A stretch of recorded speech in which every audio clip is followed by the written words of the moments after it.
Hello, Rose Davidson here, and welcome to the podcast. This episode originally aired as a video on my YouTube channel at youtube.com/doesbiz, Mums in Business with Rose Davidson. Hi everyone, it's Rose Davidson here, and welcome to my interview series 2018, and welcome to Debbi Kemp, who is a holistic counsellor, and she offers a freedom from pain, physically, mentally, emotionally and spiritually by aligning with your body's own ability to self-heal. Welcome, Debbi. Hi, Rose. Thank you very much for having me. Yeah, it's a pleasure. So tell me a little bit more about your business. Well, the business is holistic wellness. So I am interested in the body as a whole, and which covers physical, mental, emotional and spiritual. And I probably have also extended that out to, and even more so with animals. So with animals and autistic children. So the non-verbals and working with them on their nutritional values, and as well as using holistic medicines and doing animal communications. Wow, that sounds really wonderful and probably quite time-consuming, I would imagine. I think, what you do, if you do what you love, it doesn't feel that way. I mean, I must admit, I probably am drawing more towards the children and the animals. They give me less grief, but they seem to respond so well with the natural therapies, and also the satisfaction of being able to give parents of these children and of fur babies some insights into what's going on in their world. So yeah, that's really rewarding. Good. So before you became a holistic counsellor, what did you do before, if anything? I was always admin, so always working in the secretarial type field until I was married, and then I had a service station franchise. So I had 100 staff, 11 service stations, and I sort of got thrown in the deep end of being the HR person, which actually was a great segue into getting me into the counselling. Because when you've got 100 staff, someone's always got a problem. So I got thrown in the deep end there. So after that, my last paid job was working as a chiropractic assistant in a health clinic. And that one taught me even more about nutritional wellness and using other products, that I wasn't even aware of. I wasn't aware of what our household cleaners and beauty products and all of those things, what they actually were doing to us. So yeah, it was a great education working there. Terrific. It sounds like you had a very busy life before you took on this role. Yeah, I did. But again, it goes hand in hand, doesn't it? It all came apart at the same time as raising kids and with all the school stuff. And yeah, I think the progression has gone from being Nana and a puppy raiser. So guide dog puppy raiser. So I find life is pretty easygoing. It's pretty cool. And being a nana and being a puppy racer, I think I get all the great jobs, and volunteering there is, I think that I get all the great jobs now. Terrific. So do you have any other interests outside of your business that are different perhaps from your business?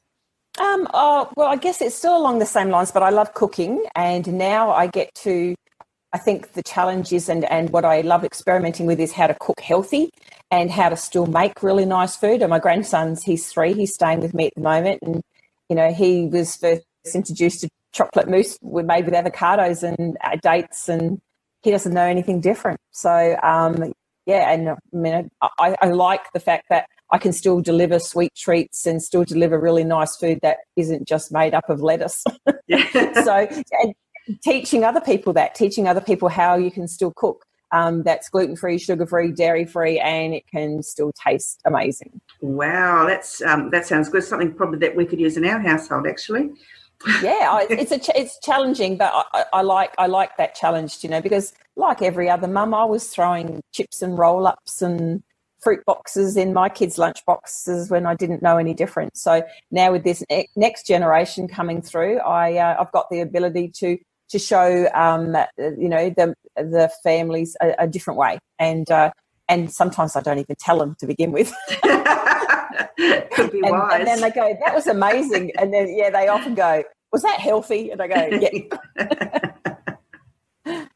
So when you went from your administration positions and into becoming a holistic counsellor, what challenges did you find when you started out in this current business? I guess most people will tell you that working from home can be very isolating. So you do tend to feel like, you've only got the four walls around you. And it can be very demotivating sometimes, being a bit of a self-starter. Like looking around going, oh, I could just hang that washing out now while it's sunny, or I could just do that. And so sometimes it's that maintaining that discipline to keep on doing what you're doing. And that's talking from the admin side of it, I suppose. If you've got clients, well, then, obviously you see the clients, but it's just those other things that sometimes you can get a little bit off track and get easily distracted, or look at there's always tomorrow. So as a busy woman as you are now, how do you ground yourself and prevent yourself from becoming overwhelmed and find your own self-care? In my practice, I use a lot of essential oils. So I definitely practice what I preach. So whenever I give people tools, which I call them the emotional toolkit, I do practice them all myself. So using essential oils, having them diffusing, carrying them around with you at any time, eating healthily. I understand that, the low vibrational foods, as well as low vibrational thoughts and low vibrational people that you they can definitely take their toll on you. So, just removing myself from those. And then when all gets, I live near the beach. So, and I've got 2 Labradors that, love to run. Getting myself grounded on the sand and in the water is amazing. Just to put yourself back into that place. Nature is amazing for uplifting and rejuvenating. And if I have, my first port of call for any stressful times is always journaling. It seems to be like a purge. Everything gets put out on paper before it comes out of my mouth, and you end up having to apologise to somebody if you don't. The journal definitely will get a workout if through times of stress, and they're tools that I would totally encourage any of my clients to go back to all the time. Yeah, and what about meditation or any of those sorts of modalities? Yes, definitely believe in it. I remember when I was studying holistic wellness, a Cert 4 in it, one of the questions was on meditation, and I can't honestly say that I practice it regularly. I'd like to, but I do what would probably be classed more as active meditation. So active meditation for me would be colouring in, painting, drawing, or walking on the beach. And I did put it down to, I think, the reason I can't meditate is I can't shut up for 10 minutes. So that could be the reason why I don't do it as often. But I do know when I get in that space and when I do get pen to paper, that basically is my meditation. So I can, get all my thoughts out and write them out on paper. And that seems to be where I get my answers from, rather than actually the stillness. It doesn't seem to work that well. But yes, highly recommend meditation for those of you that can do it.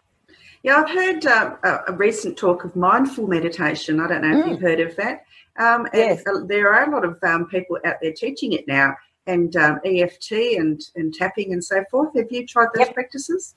Yes, I have. I mean, I'm definitely into the mindful meditation because that does just keep bringing you back. We're often and our thoughts are either in the past or in the future. So staying in the present is a really good tool to know that.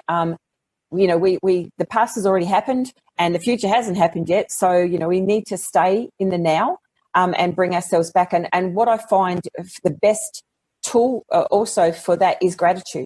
So having a gratitude journal, and even if it's as simple as, sometimes if we're having bad days, we can think life sucks. But, I've every day above ground's a good day. If you can't think of anything else, just go, well, at least I'm alive, at least I'm alive. So that gratitude, you can't actually be grateful and stressed in the same breath. Yeah. So finding the simplest of things, the fact that you've got a roof over your head, the fact that you've got food in the fridge, start small, and build yourself up again. And yeah, the fact that I'm also surrounded by lots of little fairy creatures is always a great tool for just getting some unconditional love. Especially said working from home, being a bit isolated from society sometimes. It's nice to have that those unconditional little love fairies close at hand. Yeah, I can attest to that. I've got 4 cats and a dog and 2 lorikeets, and I'd be lost without my fur babies. So, and I love them to bits. Absolutely. Yeah, me too. So that brings me I guess you've sort of answered the question, but life does give us lemons where we don't always get lemonade. Yes. You can't always add the sugar to it. So, and you sort of dealt with it with your journaling and your mindfulness and so forth. But are there any other tools and techniques that you use, or that you could advise others, perhaps? Yeah, absolutely. I mean, definitely the EFT, and I just use, and I've taught it to a lot of young men, because you can imagine if you're not in a good place, and if someone says, "Think happy thoughts," and they'd probably want to punch you out. So just doing the faster EFT, the 5 tapping, and then the breathing. So just as simple as in for 4, hold for 4, out for 4. All of those things can actually reduce the stress levels, instantaneously. So again, you're not trying to find a happy thought with the EFT. You're actually shifting the meridians. So you're shifting the energy that's trapped in the meridians. So, that to me can be a simple tool for anyone, no matter how stressed you are. And you can actually, even do it in your mind. So even if you were driving, you can still touch on those 5 points, and then keep doing that until you feel that the anxiety level starts to go down. I also practice Reiki, so you can even if that hands on yourself. We're often craving the sense of touch.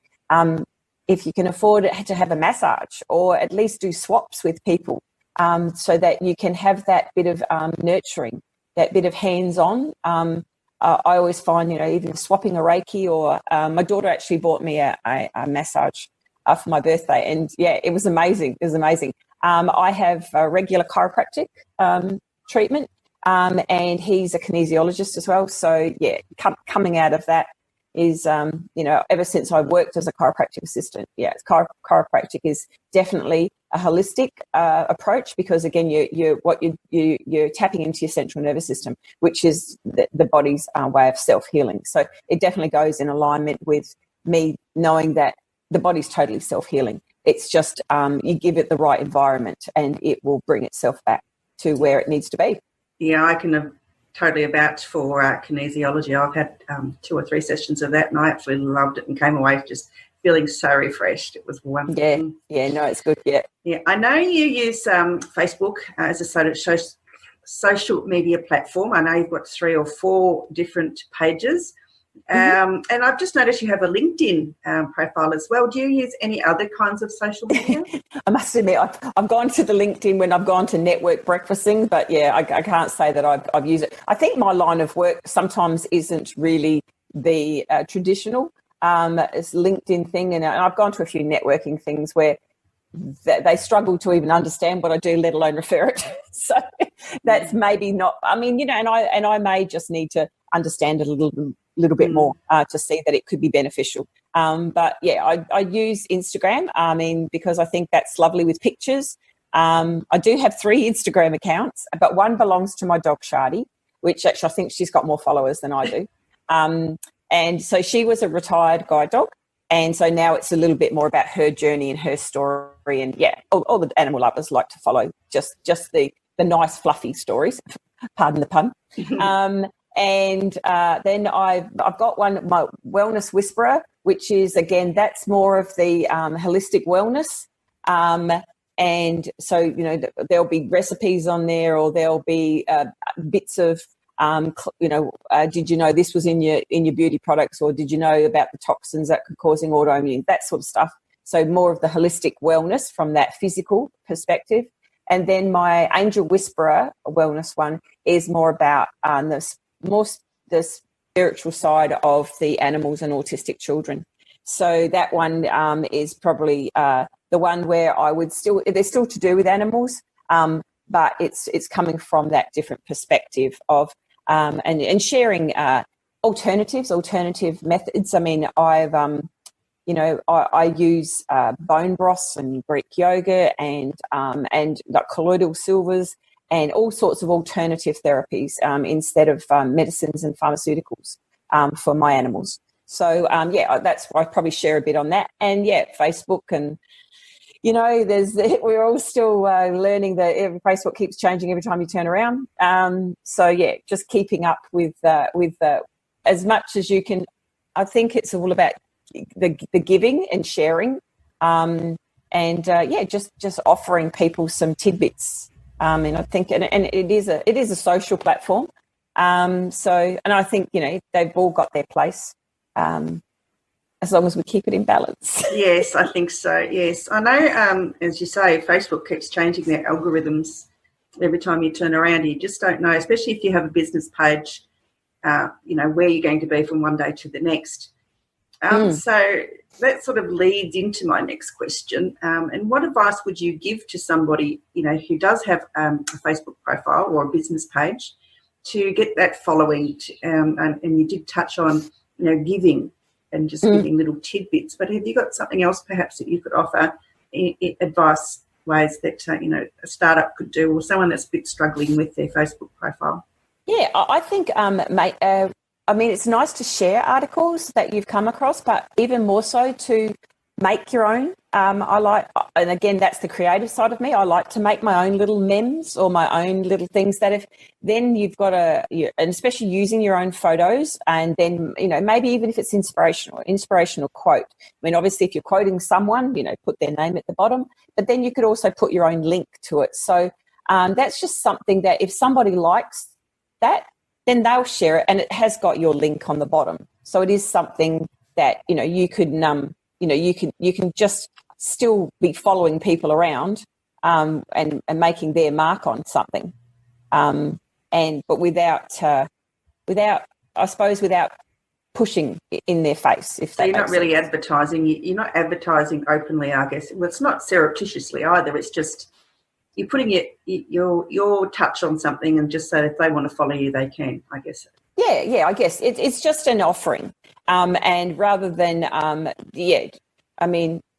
rather than push the, do this, do that, like this, follow me on this. I guess it's no one really likes that salesy thing. But if you're offering information or you're offering tidbits or also engaging with people, like, did you know, or what's your favourite something or other, or I've asked the question sometimes, what's your one beauty product that you can't live without, and that you might think isn't actually the healthiest for you? Let's see if I can find you an alternative. Let's see if I can shed some light on it for you.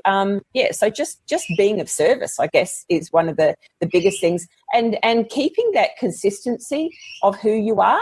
I think that sometimes we can fall in a bit of a heap. If you've got a public profile and you have, and we'll have personal pages, to not air your dirty laundry on your personal page. Agreed. Because then if you're actually putting it out there that you could help somebody, and you're putting out there that, life is really sucky at the moment, and you're ranting and raving, then I would be inclined to think that person really hasn't got their act together. And none of us, we're not trying to say that our lives are perfect, but we also don't need to overshare. And so I would be very mindful of the things that you do put out onto your personal page, that they are still in alignment. If you're saying that you're that you're highly interested in nutrition and whole foods and that, and then the next thing you've got a picture of you at KFC, it's sort of probably a bit out of alignment with what you're trying to get across, that who you are.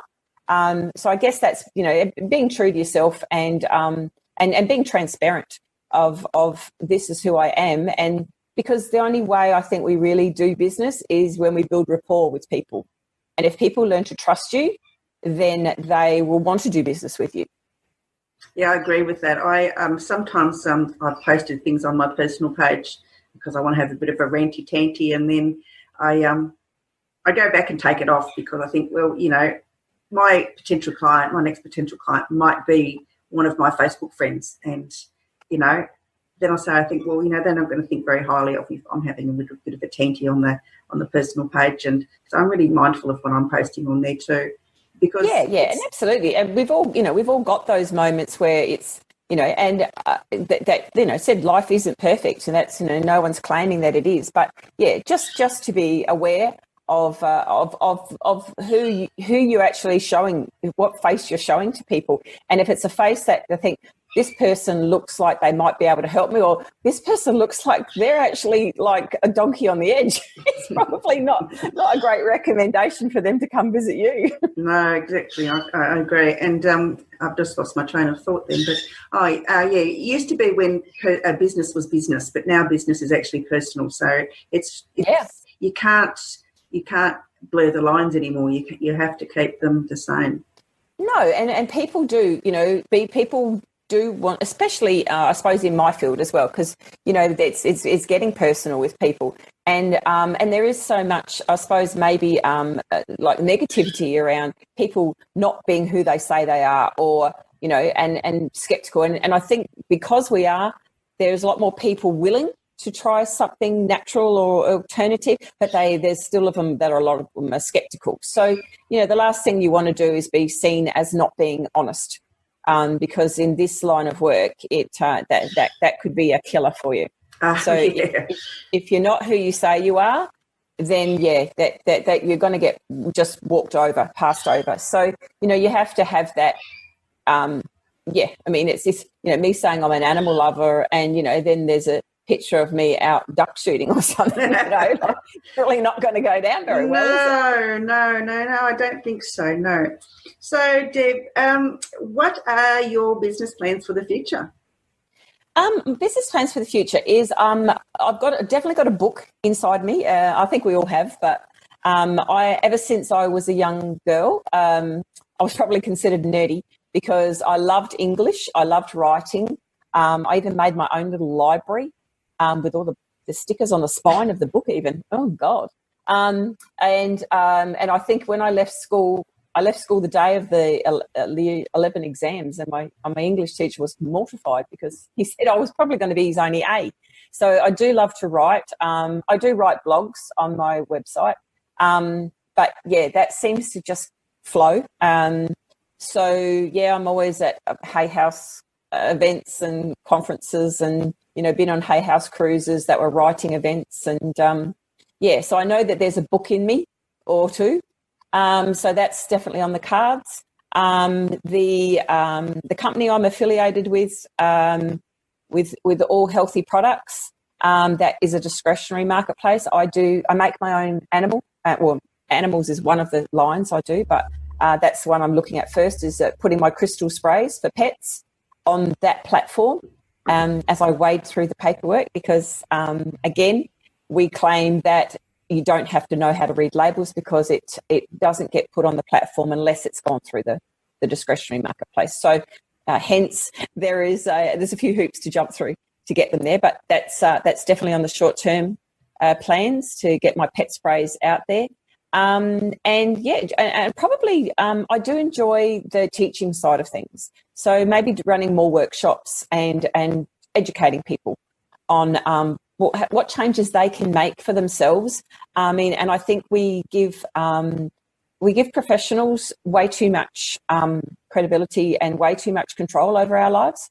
So if we're a little bit informed, and I'm not talking being a Dr. Google, I'm just talking about the things we can change and the things that we are responsible for, and to know that if there was a way that we could make some small changes and have a better quality of life and better health, well, then, why wouldn't we try? Why wouldn't we try to do those things? Indeed. Now, I understand you have an event coming up in August, Debbie, to do with the guide dogs. Would you like to tell us a bit more about that, please? Yeah. I just signed up to do what we call Paugust. And Paugust is walking your dog for 30 minutes for 30 days, and you get sponsored. So it's all online. I said to my mum and dad today, I remember, as kids, if you got sponsored in a walkathon, you had to go around to all the neighbours, put all their names on a list, and then go back and ask for the money. So this is all online. You can sponsor. If you go to my pages, you can actually just share the event, even if you don't want to sponsor. And so, the money that it costs for harnesses and for bedding and leads and all of these things, to have a fully fledged guide dog is probably $30,000. It costs, and I'm on guide dog number 3, and my girl that I'll be walking with, she's my own pet now. Her son I raised, and he just became a full-fledged guide dog. So I went to his graduation a couple of weeks ago. Oh, so he's I'm very, very proud of him. He was in a litter of 6, and he was the only white one. So I reared him, and I got to see him up on stage with his client. And the feedback was his client actually said he feels like he's had him forever. So it's really lovely. It's a really lovely. People say I can't really consider it totally selfless because I get so much out of it. I get so much out of seeing them progress, seeing their journeys. And now that I know that where he's at and what his future is, I've just taken on a new one. So last week I got a brand new little puppy. She's a little golden girl, and she's 12 weeks old. So we're starting the journey all over again. But this thing I'm doing with Shadi is, and there might be days where we can take Frankie too.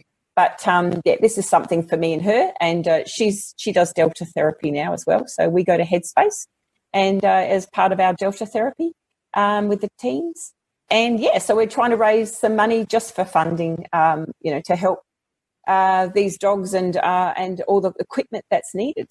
So I've got a link there on my Facebook page, and I'm looking forward to doing that. Yeah, I'll pop that link on when I make the video available for public viewing. Also, tell me about this Headspace thing that you were involved in. It sounds quite interesting. I'm with Delta therapy dogs, so it's your own pet. So we volunteer with our own animals. So we have a days where our dogs are all accredited, and it's ex-guide dogs, they're sort of a bit of a shoe-in because they're already pretty well trained. So we just go along to different establishments, and there's lots of them around for them to when they're coming in for a counselling session. It's just really nice that they can they can have a bit of a bit of anxiety and play with the dog. And she's been a great hit there. So we started out in the city, and now we go down south. So that's just something that I really get a lot of enjoyment out of. Terrific! It sounds like a wonderful initiative. Yeah, it is. And it was something too, because once Shadi got retired, and then I was raising her son, which means, as a guide dog, you take them everywhere with you. But she had to stay home because she now didn't have those privileges anymore to be taken into public places. So this was something that me and her did, just the two of us. So this was me and her just having our little day, our girls' day out. And she gets so it's so good for what she gives to these people. And now it's just me and her doing the August thing. That's just another little one-on-one thing for me and Shadi. Yeah, I've heard that pet therapy is a wonderful thing for people that are in respite or are mentally challenged with some issue, whatever. Absolutely. Even when we were going into the aged mental care, they'd always tell us that, the days that the dogs came, they'd have less outbursts, and they'd have less dramas and better sleeping patterns. And they really look for. We've got I'm always encouraging retired guide dogs, join us, because your dog was a service dog or your dog's been in that vein. that they'll slot into this so perfectly. So yeah, I think I've brought in about 3 or 4.